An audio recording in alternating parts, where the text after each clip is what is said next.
अस्सलाम वालेकुम, welcome to talimdost.com। आज का हमारा टॉपिक है chapter number 5 part 1 the variety of life. Variety of life यानी कि लाइफ की डाइवर्सिटी। वैरायटी से मुराद क्या होता है कि हमारे पास कोई एक चीज़ हमें चाहिए है और उसके पास हमारी बहुत सी वैरायटी अवेलेबल है, तो हम कहते हैं कि there is a huge variety. आमतौर पर हम इसके लिए एक वर्ड और भी यूज़ करते हैं, डाइवर्सिटी।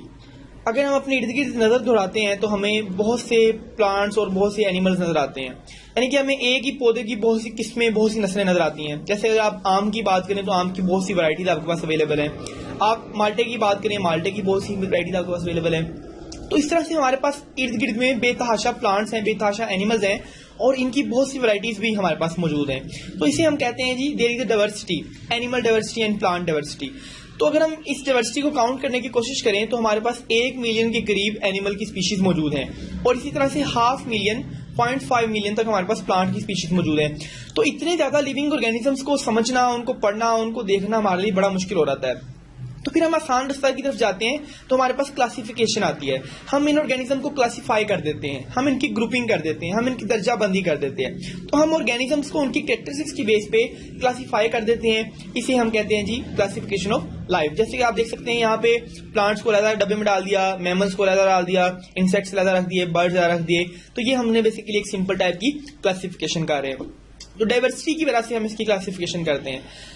अब क्लासिफिकेशन करते हुए हमारे पास कुछ टर्मिनोलॉजीज आती हैं, उनको जरा समझते हैं हम। सबसे पहला वर्ड हमारे पास आता है जी species. What is species? Species is a group of natural population. Population का एक ग्रुप है जो कि आपस में इंटरब्रीड कर सके freely and produce fertile offspring, और आगे जरखेज ऑफस्प्रिंग प्रोड्यूस कर सके। फर्टाइल मीन ऐसी ऑफस्प्रिंग जो कि आगे भी प्रोडक्शन करने के काबिल हो, ऐसी ऑफस्प्रिंग को हम कहते हैं fertile offspring. But are reproductively isolated from all other such group in nature. लेकिन ऐसा ग्रुप नेचर में बाकी तमाम ग्रुप्स के साथ डिफरेंट हो, ऐसी ग्रुप्स को हम कहते हैं स्पीशी। यानी कि मिलते जुलते ऑर्गेनिजम्स को हम स्पीशी कह देते हैं। जो बहुत सारा मिलते हैं उन्हें हम स्पीशी कह देते हैं। तो ऑर्गेनिजम्स को हमने, लिविंग ऑर्गेनिज्म को हमने दो ग्रुप्स में डिवाइड कर दिया है, plant and animal, kingdom Animalia and kingdom Plantae. Her kingdom के आगे भी मजीद ग्रुप्स हैं जिसको हम फाइलम्स के नाम से जानते हैं। फाइलम्स को मजीद डिवाइड कर दिया हमने क्लासेस में, क्लासेस को ऑर्डर्स में, ऑर्डर्स को फैमिलीज में, फैमिलीज को जीनस में। यानी कि हमने एक ब्रॉड लेवल से क्लासिफिकेशन स्टार्ट की और ब्रॉड लेवल के बाद हम उसे स्मॉल लेवल तक आगे आगे आगे लेके जाते रहते हैं। This process is known as classification on the basis of diversity. Diagram में आप देख सकते हैं कि कैसे हमारे पास किंगडम था, किंगडम से फाइलम, फाइलम से class, orders, family, species and genus and species. यानी कि हमारे पास सबसे छोटा यूनिट स्पीशी का आ गया। इसी तरह से अगर हम बड़े की तरफ जाएंगे तो सबसे बड़ा यूनिट हमारे पास किंगडम भी आ जाएगा। Then biological classification of zea मेज। जी मेज बेसिकली कॉर्न का साइंटिफिक नेम है, इसका किंगडम प्लांटी है। डिवीजन इसकी एंथोफाइटा है जिसे हम ट्रैकोफाइटा भी कह सकते हैं। क्लास एंजियोस्पर्मी है, ऑर्डर पॉलस है, फैमिली पॉइसी है, जीनस जी है और स्पीशी मेज है। These are the some classification of zea mays. एक एग्जांपल ली है हमने क्लासिफिकेशन की। Then the word came nomenclature. Nomenclature क्या होता है? नॉमेनक्लेचर का वर्ड बेसिकली निकाला गया है नेमिंग से। 18वीं सेंचुरी में एक साइंटिस्ट थे जी कार्लस लीनियस, उन्होंने एक सिस्टम डिवाइस किया, ऐसा सिस्टम जिसके अंदर तमाम लिविंग ऑर्गेनिजम्स को नेम दे दिए जाएं, उन्हें नेम दिए जाए और उन्हें क्लासिफाई कर दिया जाए on the basis of their similarities and differences. तो इसका ऐसा प्रोसेस जिसके जरिए हम चीजों को नाम देते थे उसको हमने कह दिया नॉमेनक्लेचर। तो इनको साइंटिफिक नेम देने थे लैटिन वर्ड से, इसे हमने कहा नॉमेनक्लेचर। 1753 में उन्होंने एक बुक पब्लिश की जिसमें उन्होंने तमाम प्लांट्स के नाम पब्लिश कर दिए। इसी तरह से इन्होंने एनिमल्स पे भी बुक पब्लिश की और उसको 1758 में से पब्लिश किया गया। ठीक है, हमारे पास एक वर्ड आता है जी binomial nomenclature. What is mean by binomial nomenclature? Nomenclature तो हमने ऊपर भी पढ़ा कि the process of giving name to the species is known as nomenclature. Bi mean two nominal name, यानी कि हर स्पीशी को दो नाम देना, हर स्पीशी को दो नाम देने का अमल जो है वो बायोनोमियल नोमेनक्लेचर कहलाता है। इसको हम डिटेल में भी डिस्कस करेंगे। हम बायोनोमियल नोमेनक्लेचर में ये बात करते हैं कि हर स्पीशी को दो नाम दिए जाते हैं। फॉर एग्जांपल, एक नाम उसका है फर्स्ट नेम जो कि उसके जीनस के नेम से मिलता जुलता होगा, and the second name is species name जो कि उसके स्पीशी के नेम से मिलता जुलता होगा। फर्स्ट नेम कैपिटल लेटर से शुरू किया जाएगा and second name will be start with the small letter. First को हम जेनेरिक नेम कहेंगे, दूसरे को हम स्पेसिफिक नेम कहेंगे। जैसे कि फॉर एग्जांपल आप यहां देख सकते हैं Allium cepa. Allium cepa is the scientific name of the onion, प्याज का। तो जो पहला नाम इसका आया है Allium. Allium the word belong to the genus, तो इसका ये जेनेरिक नेम है, और cepa is the word belong to the species name, तो इसका overall name Allium cepa onion का कहलाएगा। इसके बाद हम कहते हैं क्लासिफिकेशन की हम बात करते हैं, हमने ऑर्गेनिजम्स को 5 ग्रुप में डिवाइड कर दिया है। वो 5 ग्रुप्स या वो 5 किंगडम कौन कौन से हैं? First of all kingdom protist. Kingdom protist के अंदर तमाम प्रोकैरियोट शामिल हैं, जिसके अंदर यूकैरियोट्स भी हैं, कुछ protozoa, algae, fungi, like protist, इस तरह के ऑर्गेनिज्म सारे इसके अंदर शामिल हैं। मोनेरा के अंदर तमाम प्रोकैरियोट्स आ जाते हैं, जिसमें बैक्टीरिया, साइनोबैक्टीरिया और इस तरह की ब्लू ग्रीन एल्जीज वगैरह शामिल हैं। किंगडम फंजाई के अंदर हमने तमाम फंजाई को रख दिया।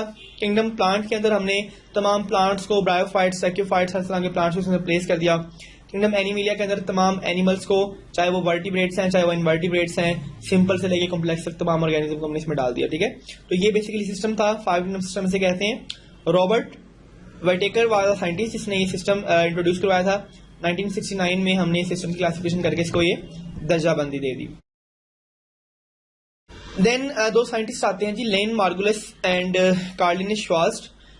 These scientist modify the system of Whittaker.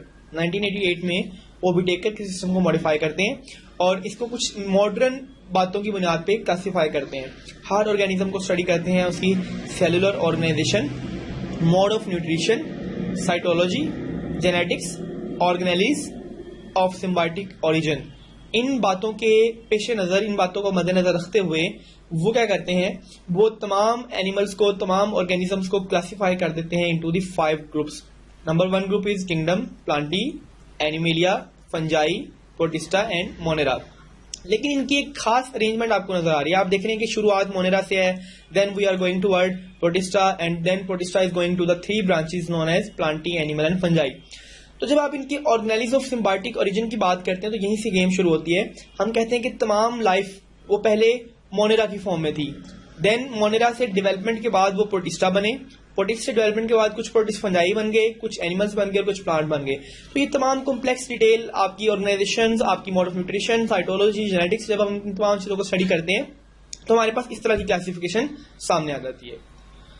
तो these are the kingdom prokaryote, Protista, fungi, Animalia and the kingdom Plantae. Then virus. Virus एक बॉर्डर लाइन केस है। It is very controversial to classify viruses, क्योंकि ये living और non living के दरमियान है। हमने बेसिकली लिविंग ऑर्गेनिज्म की वैरायटी की बात की है, लेकिन वायरस ऐसे ऑर्गेनिजम्स हैं जिनके बारे में अभी यही नहीं कंफर्म हो पाता कि ये लिविंग है या नॉन लिविंग है। क्यों? बिकॉज वायरस अगर बॉडी से बाहर है तो they behave just like a non living particles, लेकिन अगर वायरस बॉडी के अंदर एंटर होते हैं तो they behave like a living particle. तो ये लिविंग और नॉन लिविंग के दरमियान एक बॉर्डर लाइन केस है। ठीक है, तो हम ऐसे ऑर्गेनिज्म को किसके साथ रखें? एनिमल साथ रखें, प्लांट साथ रखें? इनकी प्रॉपर्टी किसी से मैच ही नहीं करती। They are just made up of DNA and protein. इनके पास और कोई तीसरी चीज ही नहीं है, तो इनकी प्रॉपर्टीज सबसे अलग हैं। That's why we advise a separate kingdom for the viruses. तो वायरसेस के लिए वर्ड विरियोन का इस्तेमाल किया जाता है। विरियोन एक इमेच्योर वायरस को भी कहते हैं। एक कंप्लीट वायरस का पार्टिकल 2 चीजों पे मुश्तमिल है, न्यूक्लिक एसिड पे और प्रोटीन कोट पे, जिसके ऊपर एक छोटा सा इन्वेलप भी हो सकता है जो इसे प्रोटेक्शन देता है। वायरसेस अपने होस्ट की तलाश में रहते हैं। वायरस अपने होस्ट के बगैर कुछ नहीं कर सकते, अपने होस्ट के बगैर बिल्कुल नॉन लिविंग है। और जब इनको होस्ट मिलता है तो फिर ये अपनी मशीनरी को काम में लेके आते हैं और उसके मुताबिक अपने फंक्शन करते हैं। इसी कैरेक्टरिस्टिक्स की वजह से हमने वायरसेस को एक नाम दिया था, ऑब्लिगेट इंट्रासेलुलर पैरासाइट, यानी कि ये ऐसे पैरासाइट्स हैं जो कि सेल के अंदर रहते हैं, इंट्रासेलुलर हैं। And the important word is obligate. Obligate से मुराद ऐसी टर्मिनोलॉजी है कि कोई ऑर्गेनिज्म अपने होस्ट के बगैर ना रह सके। ऐसा ऑर्गेनिज्म जो सिर्फ और सिर्फ अपने होस्ट पे डिपेंड करे, होस्ट के बगैर इसका गुजारा ही नहीं हो, ऐसे ऑर्गेनिज्म को हम कहते हैं ऑब्लिगेट पैरासाइट। तो वायरसेस को हम कहते हैं obligate intracellular parasite. The next word is viral genome. Virus का जीनोम आरएनए या डीएनए दोनों में से किसी भी मुश्तमिल हो सकता है, यानी कि वायरस आरएनए या डीएनए दोनों में से एक चूज करता है। और इस वायरस के कोड के ऊपर एक प्रोटेक्टिव प्रोटीन कोट होता है जिसको हम कैप्सिड भी कहते हैं। यानी कि अगर आप वायरस का स्ट्रक्चर देखें तो वायरस के अंदर डीएनए मौजूद है। The basic information and the basic thing is DNA और आरएनए इनसाइड द सेल। अब इसके बाहर एक प्रोटीन का बना हुआ कोट मौजूद है जिसको हम कहते हैं कि कैप्सिड से मिलकर बना हुआ है। तो ये कैप्सिड है बेसिकली, इसको प्रोटेक्शन देता है और उसको बाहर के एनवायरनमेंट से बचाता है उसके अपने डीएनए को। Then propagation depend upon the specialized host cells supplying the machinery. तो इसकी जो प्रोपगेशन है, वायरस की जो प्रोडक्शन है, वो डिपेंड करती है कि कितने होस्ट सेल्स वहां पे सप्लाई हो रहे हैं, कैसी इसके बाद मशीनरी है रेप्लिकेशन की, मेटाबॉलिज्म की और बायोसेंसिस की। तो इस मशीनरीज को हम इस्तेमाल करते हुए वायरस अपना रेप्लिकेशन कर देते हैं। देन अगेन द कंट्रोवर्सी, वही क्वेश्चन हमारे पास आता है कि वायरस लिविंग है, नॉन लिविंग है, ये सेल्स नहीं है, इनके पास कोई सेल मौजूद नहीं है, ये खुद से ग्रो भी नहीं कर सकते, ये अपनी खुराक भी खुद प्रिपेयर नहीं करते, and viruses do not respond to stimuli, और वायरसेस किसी स्टिमुलाई की रिस्पॉन्स भी नहीं करते, ये किसी अगर इनको आप छेड़ेंगे तो ये कोई रिस्पॉन्स नहीं देते। तो हमने लाइफ को चैप्टर 1 में डिस्क्राइब किया था, तो हमने लाइफ की 4 कैरेक्टरिस्टिक्स बताई थी, लेकिन वायरसेस इन तमाम कैरेक्टरिस्टिक्स पे पूरा नहीं उतरते। ये सिर्फ तब रेप्लिकेट करते हैं, सिर्फ तब अपनी प्रोडक्शन करते हैं जब ये किसी और सेल के अंदर जाते हैं। तो इस तरह से वायरस लिविंग और नॉन लिविंग सेल के दरमियान एक कंट्रोवर्सी है। तो बिजरिंग वाज द फर्स्ट साइंटिस्ट जिन्होंने 1897 में पहली दफा ये टर्म इंट्रोड्यूस करवाई वायरस, और वायरस का वर्ड निकला था विनोम से, जिसका मतलब है पॉइजन, जहर, यानी कि ये जहरीली चीज है जो कि चीजों के अंदर बीमारियां फैला देती है। तो स्मॉल पॉक्स का वायरस था, small pox bacillar disease. Edward Jenner ने 1796 के अंदर स्मॉल पॉक्स बीमारी के खिलाफ एक वैक्सीन तैयार की थी यूजिंग काउपॉक्स वायरस। काउपॉक्स और स्मॉल पॉक्स दोनों रिलेटेड डिजीज हैं। उन्होंने काउपॉक्स वायरस का यूज करते हुए स्मॉल पॉक्स की बीमारी के खिलाफ एक वैक्सीन तैयार कर ली, और तभी से पता चला कि वायरसेस क्या है। Then tobacco mosaic virus, Wendell Stanley 1935 में वायरस की डिस्कवरी बताते हैं कि वायरसेस जो हैं जो टोबैको में बीमारी फैलाते हैं वो बेसिकली वायरस है, और ये 2 चीजों से बना हुआ है, न्यूक्लिक एसिड एंड प्रोटीन। इसके बाद कैरेक्टरिस्टिक्स हम वायरस की डिस्कस करते हैं कि वायरस नॉन लिविंग स्ट्रक्चर है, they are non living, they are non cellular, इनके पास सेल्स भी मौजूद नहीं है, they contain a protein code, इनके ऊपर एक प्रोटीन कोड मौजूद है जिसको हम कैप्सिड कहते हैं, और इनके अंदर एक न्यूक्लिक एसिड कोर है जो कि डीएनए या आरएनए अपने अंदर मेंटेन करवाता है, having a nucleic acid core containing DNA और आरएनए। वायरस नॉन सेलुलर है, नॉन लिविंग है, इसके पास एक प्रोटीन कोड है जो कैप्सिड कहलाती है, और इसके साथ ही इसके पास डीएनए या आरएनए है जो कि इसकी मेन जेनेटिक इन्फॉर्मेशन है। फिर हम कहते हैं कि viruses are capable of reproduction. Viruses reproduction सिर्फ तब करते हैं जब ये होस्ट सेल के अंदर होते हैं, जब ये होस्ट सेल से बाहर है तो they are just like non living and they are non reproducible. इसके बाद हम बात करते हैं कि viruses are extremely small. Viruses बहुत छोटे हैं, इनको हम आम आंख से नहीं देख सकते, इनको देखने के लिए हमें इलेक्ट्रॉन माइक्रोस्कोप चाहिए। याद रखिएगा, हम वायरसेस को लाइट माइक्रोस्कोप के जरिए भी नहीं देख सकते, इनको देखने के लिए इलेक्ट्रॉन माइक्रोस्कोप चाहिए। साइज की बात करें तो वायरस का जो साइज है वो 250 नैनोमीटर से लेके 20 नैनोमीटर तक होता है। 250 बड़े वायरसेस हैं, पॉक्स वायरसेस बड़े वायरसेस हैं, and parvo viruses are the smallest viruses. तो ये 20 नैनोमीटर तक वायरसेस होते हैं। They are 10 to 1000 times smaller than bacteria. Bacteria से ये 10 गुना छोटे हैं, या बैक्टीरिया से 1000 गुना छोटे भी हो सकते हैं। Can not be grown on artificial media. इस बैक्टीरिया को, इस वायरस को हम आर्टिफिशियल बैक्टीरिया पे ग्रो नहीं करवा सकते।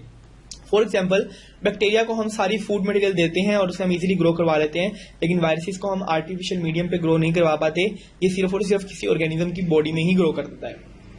Then reproduce by replication. Viruses भी अपनी रेप्लिकेशन करते हैं, एक वायरसेस से बहुत से नए वायरसेस बनते हैं, इनके पास भी रेप्लिकेशन का फॉर्मूला है। All viruses are resistant to broad range of antibiotics. हमारी जो भी एंटीबायोटिक्स हैं, पेनिसिलिन, स्ट्रेप्टोमाइसिन वगैरह, वायरसेस इससे नहीं किल होते, वायरसेस इसके खिलाफ मुजाहमत रखते हैं। देन वायरल स्ट्रक्चर, वायरस का स्ट्रक्चर कैसा है वो देखते हैं। हमने पहले डिस्कस किया, इसके अंदर इसका जीन मौजूद है, न्यूक्लिक एसिड है, इसके बाहर एक आउटर कोट मौजूद है जो कि कैप्सिड है। तो ये एक वायरस, सिंपल सा वायरस इन 2 चीजों में मुश्तमिल होता है, और इस स्ट्रक्चर को हम कहते हैं न्यूक्लिक एसिड, यानी कि न्यूक्लिक एसिड और कैप्सिड के मिलने से न्यूक्लिक एसिड बनता है।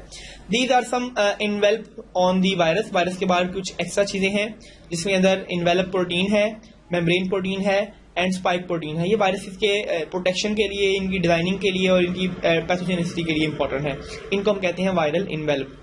एक कंप्लीट वायरस जिसके पास एनवेलप और हर चीज तमाम लवाजमात पूरे हैं उसे हम कहते हैं virion. A complete and mature virus is known as virion. Capsid is made up of protein subunit called capsomere. ये जो इसकी कैप्सिड है, प्रोटीन कोट है, वो छोटे छोटे यूनिट से मिलकर बनी है, जिसे हम कैप्सोमेर्स कहते हैं। अब ये कैप्सोमेर्स किसी भी वायरस की कैरेक्टरिस्टिक्स होती है। हर खास वायरस के पास खास किस्म के कैप्सोमेर मौजूद हैं, जस्ट लाइक हर्पेक्स वायरस। हर्पेक्स वायरस के पास 162 कैप्सोमेर्स मौजूद हैं। एडिनो वायरस के पास 252 कैप्सोमेर मौजूद हैं। हर वायरस के पास अपनी प्रॉपर्टीज के मुताबिक कुछ खसूसियात पाई जाती हैं। Now there are different type of viruses. First virus हम डिस्कस करेंगे capsomere of capsid.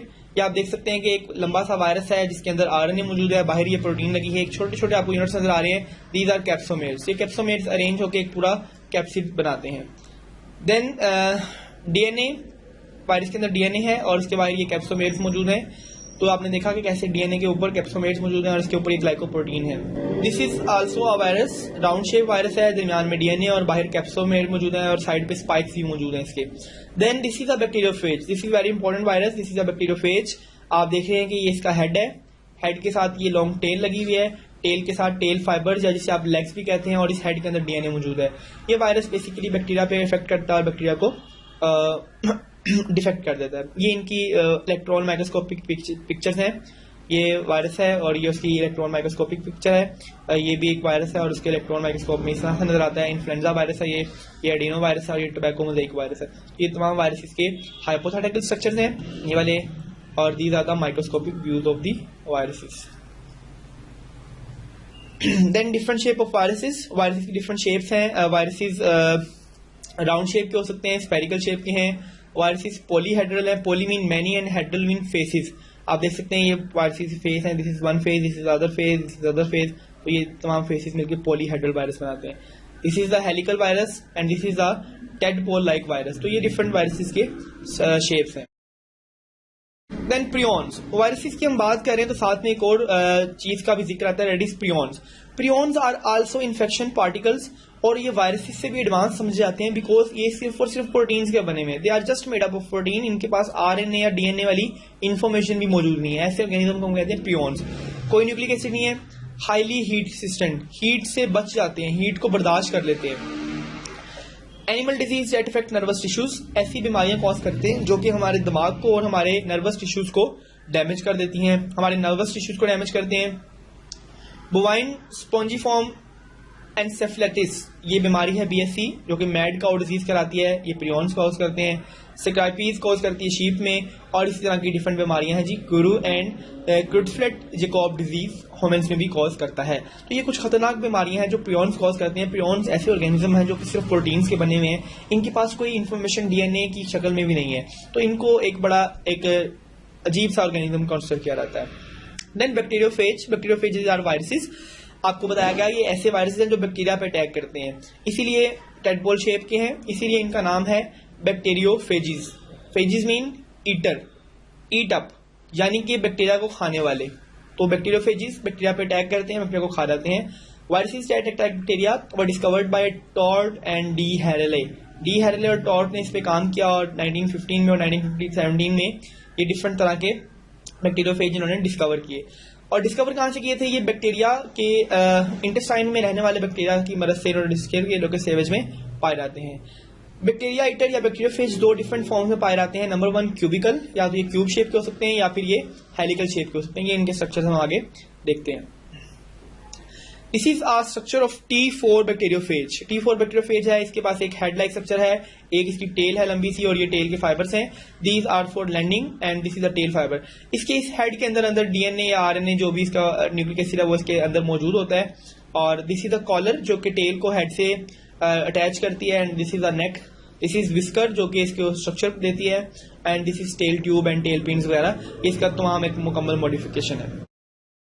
Resembles tadpole, इसको टेडपोल का नाम भी दिया जाता है क्योंकि टेडपोल से बिल्कुल मैच करती है और ये इकोलाई को इन्फेक्ट करती है। इकोलाई एक बैक्टीरिया है, इकोलाई को इन्फेक्ट करती है। T2 and T4 are most common, इनकी टाइप्स हैं, तो T2 और T4 टाइप हमें ऑफनली मिलती है। फेज का जो वॉल्यूम है वो 1/1000 ऑफ दी होस्ट है, यानी कि होस्ट के मुकाबले में ये 1000 गुना छोटा है, तो ये इकोलाई को इन्फेक्ट करता है। Then life cycle of bacteriophage. What is mean by life cycle? एक ऐसा साइकिल जिसके जरिए कोई भी ऑर्गेनिज्म अपनी लाइफ का साइकिल कंटिन्यू करता है, दोबारा से बनता है, उसे हम कहते हैं लाइफ साइकिल ऑफ बैक्टीरियोफेज। तो लाइफ साइकिल में हम देखते हैं कि एक बैक्टीरिया था, बैक्टीरिया के ऊपर एक वायरस आया, वायरस ने आके लैंडिंग की, लैंडिंग के बाद ये पेनिट्रेशन कर रहा है, पेनिट्रेशन करके अपना जीनोम, अपना डीएनए वगैरह इसके अंदर डाल रहा है। अब नेक्स्ट स्टेज आएगी रेप्लिकेशन एंड मल्टीप्लिकेशन। इस जीनोम ने बैक्टीरिया की मशीनरी को इस्तेमाल किया और अपने डीएनए को रेप्लिकेट किया। डीएनए ने ट्रांसलेशन करके वायरस के तमाम पार्ट्स बनाए और सेल के अंदर बहुत से वायरसेस बन गए हैं, और अब आप देख रहे हैं कि तमाम वायरसेस बैक्टीरिया के सेल को डैमेज करके फाड़ के बाहर जा रहे हैं। हर वायरस दोबारा से जाके कहीं लैंड करेगा, किसी दूसरे नए बैक्टीरिया को पकड़ेगा और उस बैक्टीरिया पे दोबारा से लैंड करेगा, एब्जॉर्प्शन करेगा, लैंडिंग करेगा और देन अगेन उसके अंदर पेनिट्रेशन कर देगा। तो इस तरह से ये सीक्वेंस चलता चला जाएगा और बैक्टीरिया की डेथ या बैक्टीरिया की मौत वाकया होती रहेगी। तो इस प्रोसेस को हम कहते हैं लाइफ साइकिल ऑफ बैक्टीरियोफेज। तो बैक्टीरियोफेज का ये साइकिल है जिसके जरिए अपनी नस्ल को आगे बढ़ाता है, और इसीलिए हमने कहा था कि ये बैक्टीरिया फेज है, यानी कि ये बैक्टीरिया को खाता है, बैक्टीरिया को ईट करता है। चूंकि आपने देखा कि लास्ट में बैक्टीरिया का जो सेल था वो ब्रस्ट हो गया, डैमेज हो गया, इसीलिए हमने इसको बैक्टीरियोफेज का नाम दिया। और एक और बात यहाँ से क्लियर होती है, ये वायरस बैक्टीरिया के बगैर अपनी रेप्लिकेशन मुमकिन नहीं करता। बैक्टीरिया होगा तो ये रेप्लिकेट कर पाएगा, अदरवाइज ये रेप्लिकेट नहीं करेगा। That's why that is known as obligate intracellular parasite. ये आपको पूरा लाइफ साइकिल स्टेप्स में दिखाया जा रहा है कि ये बैक्टीरिया था, इसके ऊपर वायरस आके अटैच हुआ है, उसने अपना डीएनए अंदर डाल दिया है, डीएनए रेप्लिकेट किया गया है, रेप्लिकेशन के बाद अंदर वायरसेस बने हैं और ये तमाम वायरसेस को फाड़ के बाहर आ गए। अब यहाँ पे अगर आप देखें तो आपको पता चलता है कि वायरसेस के स्पेयर पार्ट्स बने हैं, स्पेयर पार्ट संबल हो गए तो मुकम्मल वायरस बना है। This is the virulent phase. Virulent phase कहते हैं ऐसे फेज को जो कि बीमारी भी फैलाता है, जो कि बैक्टीरिया को डैमेज करता है। इसे हम कहते हैं लाइटिक फेज या फिर विरुलेंट फेज। ये दो वर्ड्स बड़े इंपॉर्टेंट है, आपको पता होना चाहिए। इसी तरह से एक साइकिल हमारे पास ऐसा आता है जिसमें बैक्टीरिया बीमारी नहीं फैलाता, यानी कि बैक्टीरिया के ये वायरस बैक्टीरिया के ऊपर अटैक करता है, अपना डीएनए उसमें डाल देता है, लेकिन उस बैक्टीरिया के अंदर बीमारी या उसकी लाइसिस कॉज नहीं करता। ऐसे साइकिल को हम कहते हैं लाइसोजेनिक साइकिल। आप देख सकते हैं कि बैक्टीरियोफेज आया, उसने लैंडिंग की है, बैक्टीरिया के अंदर अपना वायरस डाला, अपना जीनोम डाला, ये जीनोम बैक्टीरिया के जीनोम के साथ मैच कर गया और उसके अंदर ही रह गया। अब जब जब बैक्टीरिया डिवाइड करेगा, हर सेल के अंदर ये जीनोम पहुंचता चला जाएगा, लेकिन किसी भी सेल के अंदर बीमारी नहीं हो रही, लेकिन वायरस का जीनोम हर सेल में पहुंच गया। तो ऐसा एक स्टेज जिसके अंदर वायरस का डीएनए बैक्टीरिया के डीएनए के अंदर मौजूद रहे, वायरस का डीएनए बैक्टीरिया के डीएनए का हिस्सा बन जाए, लेकिन बीमारी कॉज ना करे, इस तरह के साइकिल को हम कहते हैं लाइसोजेनिक साइकिल। अब फिर एक वर्ड ऐसा भी आता है, एक वक्त ऐसा आता है कि जब ये छुपा हुआ चुपचाप रहने वाला ये डीएनए एक्टिवेट हो जाए, और एक्टिवेट होने के बाद अपनी कॉपी तैयार करे, अपनी कॉपी तैयार करने अंदर वायरस के स्पेयर पार्ट्स बनाए और अंदर वायरस की काफी ज्यादा पॉपुलेशन तैयार कर दे। फिर हम कहते हैं this process is known as induction. Induction वो प्रोसेस है जिसके अंदर एक साइलेंट जीन ऑफ वायरस, एक खामोश जीन जो बीमारी नहीं फैला रहा था, वो कन्वर्ट हो जाए इनटू द वायरल डिजीज, तो उसे हम कह देते हैं इंडक्शन। तो एक लाइसोजेनिक साइकिल का एक लिटिक साइकिल में कन्वर्ट होने का जो प्रोसेस है, that process is known as induction. तो इसे हम कहते हैं फेज विच कॉज लाइसोजेनी। ऐसा फेज जो लाइसोजेनी कॉज करता है उसे हम कहते हैं लाइसोजेनिक फेज या फिर टेम्परेट फेज। जबकि पीछे हमने पढ़ा था कि ऐसा फेज जो लाइटिक कॉज करता है उसे हम कहते हैं लाइटिक फेज, तो जो लाइसोजेनिक कॉज करता है उसे हम कहते हैं लाइसोजेनिक फेज। तो बैक्टीरिया वायरस के ये दोनों साइकिल साथ साथ चलते हैं। वायरस लाइसोजेनिक भी हो सकता है, कुछ देर के लिए स्टॉप करेगा और उसके बाद फिर दोबारा से बीमारी भी फैला सकता है। अच्छा जी, अब यहाँ पे एक और बात कि वायरस कैसे बैक्टीरिया के ऊपर आके अटैच करता है और अटैच करने के बाद कैसे उसके अंदर अपना डीएनए इंटेक्ट कर देता है, इसको समझने के लिए यहाँ पे आप देख सकते हैं वायरस के पास यहाँ ब्लैक कलर का एक एंजाइम मौजूद है जो कि लाइसोसोम है। लाइसोसोम एंजाइम आपने पढ़ा है कि लाइसोसोम एंजाइम चीजों को पेनिट्रेट कर सकता है। तो आप देख सकते हैं कि यहाँ पे ये ब्लैक कलर की चीज सेल वॉल को पेनिट्रेट कर रही है, यहाँ पे एंट्री के लिए रास्ता बना रही है। बिल्कुल उसी तरह ऐसे हम इंजेक्शन लगाते हैं, तो पहले हम सुई को अंदर इंजेक्ट करते हैं, रास्ता बन जाता है, फिर हम उसके अंदर सारी मेडिसिन पंप कर देते हैं।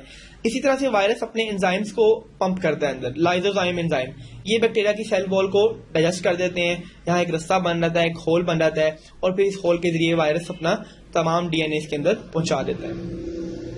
Then lytic versus lysogenic cycle हमने अभी डिस्कस किया कि दो तरह के साइकिल हैं, एक लाइटिक साइकिल है, एक लाइसोजेनिक साइकिल है।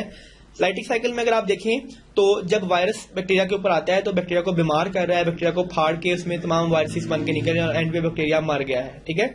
आप देख सकते हैं कि बैक्टीरिया की डेथ हो गई है। लेकिन लाइसोजेनिक साइकिल में आप देखें कि वायरस आता है, बैक्टीरिया पे अटैक करता है और बैक्टीरिया को कुछ नहीं कह रहा, बैक्टीरिया के सेल का हिस्सा बन जाता है। बैक्टीरिया जब डिवाइड करता है तो उसकी डिवीजन के साथ वायरस भी अंदर, वायरस का डीएनए भी डिवाइड होता जा रहा है। ऐसी फेज को हम कहते हैं लाइसोजेनिक साइकिल।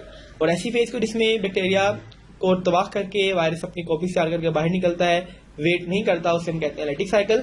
और जिसमें वायरस वेट करता है उसे हम कहते हैं लाइसोजेनिक साइकिल। इस एनिमेशन में आप इसको बड़ी जबरदस्त तरीके से देख सकते हैं कि कैसे वायरसेस रेप्लिकेट कर रहे हैं डायरेक्टली और indirect. Then some differences between lysogenic cycle and lytic cycle हम देख सकते हैं। इसमें क्या है जी, लाइसोजेनिक साइकिल में वायरल डीएनए में स्टे इनएक्टिव, कुछ देर के लिए इनएक्टिव रहता है, लॉन्ग लास्टिंग है, काफी देर तक रहता है। एग्जाम्पल कौन सी है, mono and chicken pox. Mono and chicken pox के वायरसेस अक्सर औकात अपने होस्ट के अंदर मौजूद होते हैं लेकिन शो नहीं हो रहे होते। लाइटिक साइकिल छोटा होता है, थोड़ी देर के लिए होता है और बहुत कम टाइम में आप इसे ओवरकम कर सकते हैं। फ्लू का वायरस यही काम करता है। देन क्लासिफिकेशन ऑफ वायरसेस, वायरसेस की हम कैटेगराइजेशन कर देते हैं। वायरसेस की वैरायटी मौजूद है, उन्हें हम कुछ बेसिस पे कैटेगराइज करते हैं मॉर्फोलॉजी की बुनियाद पे। मॉर्फोलॉजी कहते हैं स्ट्रक्चर को, वायरसेस के स्ट्रक्चर, उसका कैप्सिड कैसा है, उस पर इन्वेल्प मौजूद है या नहीं है, इस बेस पे हम उसकी क्लासिफिकेशन करते हैं। साइज ऑफ विरियन, विरियन का साइज क्या है, हमने पीछे पढ़ा था पैरवो वायरस एंड पॉक्स वायरसेस, तो ये हमने उनकी साइज की बुनियाद पे क्लासिफिकेशन की थी। टाइप ऑफ होस्ट, किस टाइप के होस्ट पे जाता है, ऐसे वायरसेस जो प्लांट्स पे जाते हैं हम कहते हैं प्लांट्स वायरसेस, ऐसे वायरसेस जो एनिमल को इफेक्ट करते हैं उसे हम कहते हैं एनिमल वायरसेस, और ऐसे वायरसेस जो बैक्टीरिया को किल करते हैं उसे हम कहते हैं बैक्टीरियोफेजिस। तो आपने देखा कि होस्ट की टाइप पे भी हम इसे क्लासिफाई करते हैं। देन डर्मोट्रोफिक एंड न्यूरोट्रोफिक वायरसेस, ऐसे वायरसेस जो स्किन को इफेक्ट करते हैं सिर्फ उसे हम कहते हैं डर्मोट्रोफिक, और ऐसे वायरसेस जो नर्वस सिस्टम पे पहुंच जाते हैं, ब्रेन और नर्व तक जाते हैं, उन्हें हम कहते हैं neurotrophic viruses. Genome composition very important, viruses को उनके जीनोम की बुनियाद पे, कि अगर तो कोई वायरस अपने अंदर डीएनए रखता है तो हम उसे कहेंगे दिस इज डीएनए वायरसेस, और अगर कोई वायरस अपने अंदर आरएनए रखता है तो हम कहेंगे दिस इज आरएनए वायरस। तो डीएनए या आरएनए की बेस पे हम उन्हें क्लासिफाई कर सकते हैं। देन सम वायरल डिजीजेस, कुछ वायरस की वजह से फैलने वाली डिजीजेस हम देखने जा रहे हैं। नंबर 1 है जी हर्पेक्स सिंप्लेक्स वायरस 1। हर्पेक्स सिंप्लेक्स एक ऐसी डिजीज है जो कि इन्फेक्टेड सलाइवा या फिर पीरियोडियल लेजन की वजह से फैलती है। पीरियोडियल लेजन क्या होते हैं, जख्मों से निकलने वाला पानी। ये एक डीएनए वायरस है और इस वायरस के अंदर डीएनए है, और इसको कहाँ कहाँ इफेक्ट करता है, ऑरल पे इफेक्ट करता है, माउथ कैविटी पे, फेस पे, आइज के करीब एरियाज पे, और फेरेंक्स पे, गले में, एडोरोल साइड, लिप्स पे, आइज पे, और स्किन अबव द वेस्ट। तो इन तमाम जगहों के ऊपर ये वायरस इफेक्ट करता है और यहाँ पे इस तरह के लेयंस या जख्म कॉज कर देता है। इसे हम कहते हैं हर्पेक्स वायरस टाइप 1। इसी तरह से एक डिजीज है small pox. Small pox disease जो सी है वो डीएनए इन्वेलप वायरस की वजह से होती है। आप देख सकते हैं कि इस पेशेंट के अंदर इस तरह के मुंह के ऊपर दाने बन जाते हैं, स्मॉल पॉक्स छोटे छोटे दाने बन जाते हैं। डीएनए इन्वेलप वायरस इसकी वजह बनता है, और शुरुआत में ये 12वीं सदी के अंदर ये एक वबाई बीमारी थी, एपिडेमिक मीन वबाई। चाइना के अंदर ये बीमारी बहुत बुरी तरह से फैल चुकी थी, हर शख्स को ये बीमारी लाक हो गई थी। बॉडी के ऊपर छोटे छोटे पार्टिकल्स बन जाते हैं, छोटे दाने बन जाते हैं, जिनको पॉक्स कहा जाता है, और इसी पॉक्स से वर्ड निकला है स्मॉल पॉक्स। 1950 के अंदर इसकी वैक्सीनेशन या इम्यूनाइजेशन डिस्कवर कर ली गई और फिर इस बीमारी को खत्म कर दिया गया।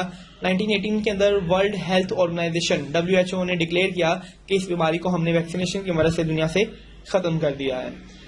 देन इन्फ्लुएंजा, इन्फ्लुएंजा को हम नॉर्मल में फ्लू के नाम से भी जानते हैं। फ्लू वायरस है, ये एक आरएनए इन्वेलप वायरस है, ये भी एपिडर्मस डिजीज है, फैलने वाली डिजीज है, एक ऑर्गेनिज्म से दूसरे ऑर्गेनिज्म को लगती है, एपिडेमिक फॉर्म है, वबाई है, इसकी भी वबा आती है और वबा की वजह से पूरे घर में या पूरी फैमिली में बीमारी फैल सकती है। मम्स एंड मीजल्स, मम्स और मीजल्स एक ऐसी बीमारी है जिसमें मुंह के ऊपर चीचक नुमा के दाने या निशानात धब्बे पड़ जाते हैं और गले के नीचे सूजन हो जाती है, इसको हम कहते हैं mumps and measle.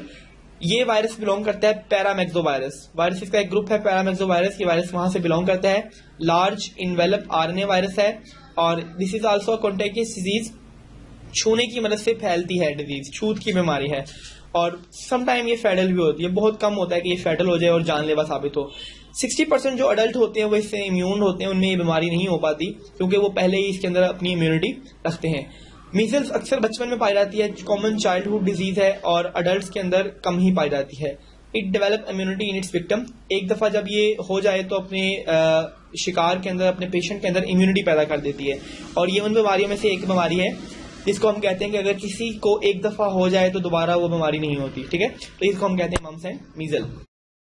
Next is the polio. Polio is belong to the polio virus, इस बीमारी का पूरा नाम है पोलियोमिलिटस। ये बीमारी पोलियो वायरस की वजह से फैलती है। Polio virus is the smallest virus, childhood में ही होती है, बचपन में होती है, और अगर किसी भी एज में इन्फेक्शन हो जाए तो ये इन्फेक्शन डिपेंड करता है सोशियो इकोनॉमिक फैक्टर, कि आपकी हालात कैसे हैं, आपकी इकोनॉमिक फैक्टर कैसे हैं। अगर आपकी डाइट वगैरह अच्छी है तो आप इससे मुकाबला कर सकते हैं, लेकिन गुर्बत वगैरह के अंदर अक्सर आपको इससे इसका सामना बहुत पूरा करना पड़ता है। और ये सबसे छोटा वायरस है और इस वायरस के अंदर RNA पाया जाता है। It contain RNA in the spherical capsid, यानी कि इसका जो कैप्सिड है वो स्फेरिकल है, राउंड शेप का है। यहाँ आप देख सकते हैं कि एक पेशेंट है, बच्ची दिखाई गई है जिनके लेग में पोलियो का मर्ज है। देन रेट्रोवायरसिस, रेट्रोवायरसिस भी कहते हैं, रेट्रोवायरसिस को हम ऑन्कोवायरस भी कहते हैं। ये ऐसे वायरसेस हैं जो कि ट्यूमर प्रोड्यूस करते हैं, that's why also known as RNA tumour producing viruses. For example fowl, परिंदे, चूहों वगैरह में, बिल्लियों में ये वायरसेस पाए जाते हैं। Most familiar is HIV, human immunodeficiency virus इसकी एक एग्जांपल है। HIV वायरस है जो कि एड्स कॉज करता है। This retroviruses are single stranded RNA viruses, ये एक स्ट्रैंड पे मुश्तमिल होते हैं और RNA कॉज करते हैं, RNA कंटेन करते हैं। इनकी जो शेप है वो स्पेरिकल शेप है। इन्वेलप इनके पास प्लाज्मा मेम्ब्रेन का होता है। स्पेशल एंजाइम है इनके पास, रिवर्स ट्रांसक्रिप्टेज एंजाइम है जो कि DNA को RNA और RNA को DNA में कन्वर्ट करने की एबिलिटी रखते हैं। This DNA infect the incorporate into the human genomes provirus and pass to the progeny. अब चूंकि ये वायरस RNA वाले वायरस थे तो ये पहले रिवर्स ट्रांसक्रिप्शन से RNA को DNA में कन्वर्ट करते हैं और फिर इस DNA को एंटर कर देते हैं into the body of host, और ये DNA होस्ट का हिस्सा बन जाता है और फिर उस होस्ट में बीमारी फैलाता है। तो retroviruses convert normal cells into the cancer cell. तो ये जो वर्ड ऑन्को है this is related to the cancer, तो हम कहते हैं कि ये वायरस ऐसा वायरस है जो कि नॉर्मल सेल्स को कैंसर सेल में कन्वर्ट कर देता है, कैंसर प्रोड्यूस करवा देता है। स्ट्रक्चर की बात करेंगे, क्या क्या स्ट्रक्चर है इसके पास। सबसे पहले इसके पास अंदर RNA के स्ट्रैंड नजर आ रहे हैं आपको, फिर इसके पास कुछ एंजाइम्स हैं, these enzymes are reverse transcriptase enzyme, reverse transcription करवाएंगे। फिर इसके पास कुछ अपने एंजाइम हैं, वायरल एंजाइम्स हैं। फिर इसके पास इसका कवर है जो कि प्रोटीन का बना हुआ है, अंदर वाले पोर्शन को आप कोर कहते हैं, आउटर को आप कोर कहते हैं। Coat is made up of protein and also some lipid. इसके बाद ऊपर इन्वेलप मौजूद है और इन्वेलप के ऊपर कुछ स्पाइक्स भी आपको नजर आ रहे हैं। तो ये एक रेट्रोवायरस का कंप्लीट स्ट्रक्चर है।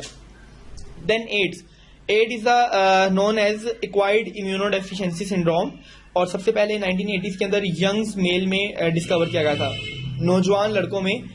इसकी अलामात क्या है? नमूनिया, vascular cancer, sudden weight loss, swollen lymph node and loss of immune function. Immunity का खत्म हो जाना, वेट का कम हो जाना, कैंसर, नमूनिया और सूजी हुई लिम्फ नोड्स, ये इसकी कुछ इलामात हैं। देखा गया कि तमाम पेशेंट जिनको एड्स था दे वर होमोसेक्सुअल। होमोसेक्सुअल से मुराद ये कि वो तमाम एक ही सेक्स में यूज करते थे for their requirements. Soon after AIDS were discovered non-homosexual patients through blood transfusion.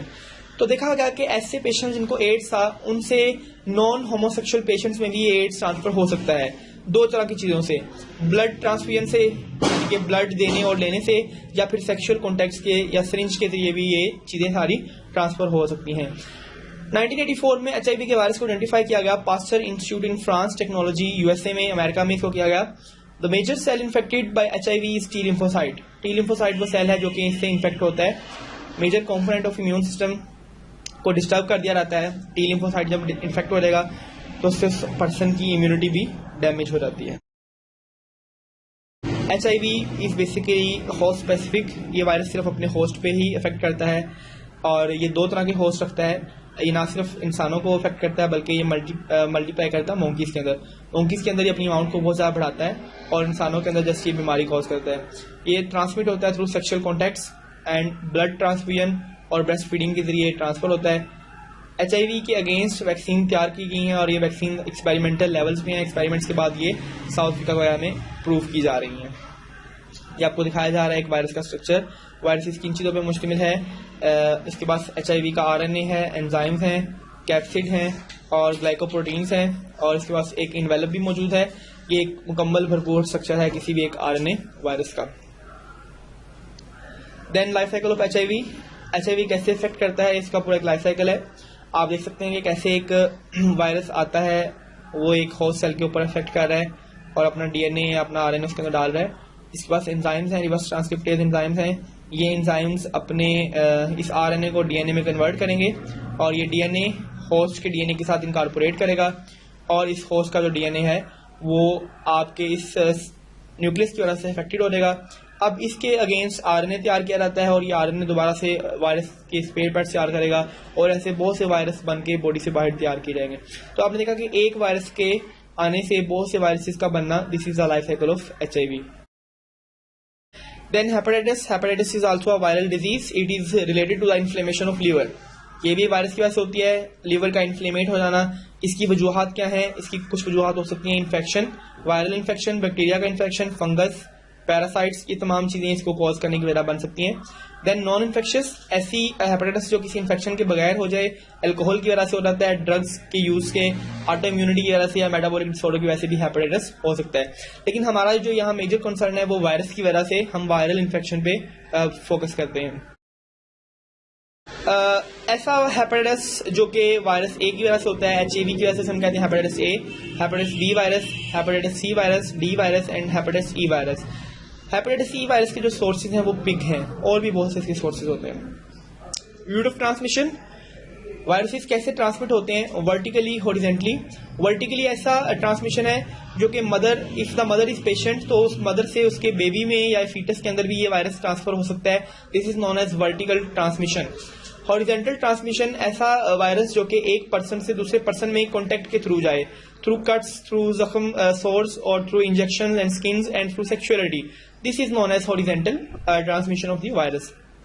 इसी के साथ सिम्टम ऑफ हेपेटाइटिस, हेपेटाइटिस की क्या सिम्टम्स है? फीवर है, बुखार है, फटीग, थकन को कहते हैं, लॉस ऑफ एपेटाइट, भूख का ना लगना, नोजिया एंड वॉमिटिंग कहते हैं, कै आना या कै जैसी फीलिंग्स का आना। देन एब्डोमिनल पेन, पेट की शदीद दर्द, मसल जॉइंट्स और पेन, पट्ठों का और जोड़ों का दर्द करना, जोंडाइस ईयर कान की एक इलामत है। तो ये सारी हेपेटाइटिस की सिम्टम्स हैं। देन इसका ट्रीटमेंट क्या है? Vaccines, vaccine are available for treatment of the hepatitis. Hepatitis A के लिए हमारे पास हेपेटाइटिस ए की वैक्सीन मौजूद है। ये एक इनिशियल वैक्सीन है और ये 6 माह का पूरा एक शॉट होता है, बूस्टर शॉट होता है, जिसको करने के बाद एक पर्सन इम्यून हो जाता है। यानी कि बीमारी के आने से पहले ही हम इम्यूनाइजेशन करके हेपेटाइटिस को कंट्रोल करने की कोशिश करते हैं। Hepatitis B is also vaccine available for hepatitis B, और इनकी 3 डोज होती हैं हेपेटाइटिस बी के खिलाफ, जो कि इन्फेक्टेड पर्सन को दी जाती हैं और उसके इलाज में काम आती हैं। Then hepatitis C, unfortunately there is no current vaccine for hepatitis C. Hepatitis C के लिए अभी तक कोई वैक्सीन दरियाफ्त नहीं की गई, और इसको उर्दू में काला अरकान भी कहा जाता है, और इसकी हेपेटाइटिस अभी रिसर्च पर्पसेज में चल रही है। That's for all, thank you. और मजीद इन्फॉर्मेशन के लिए, मजीद प्रैक्टिस के लिए आप वेबसाइट पे मौजूद MCQ लाजमी सोल्व करें।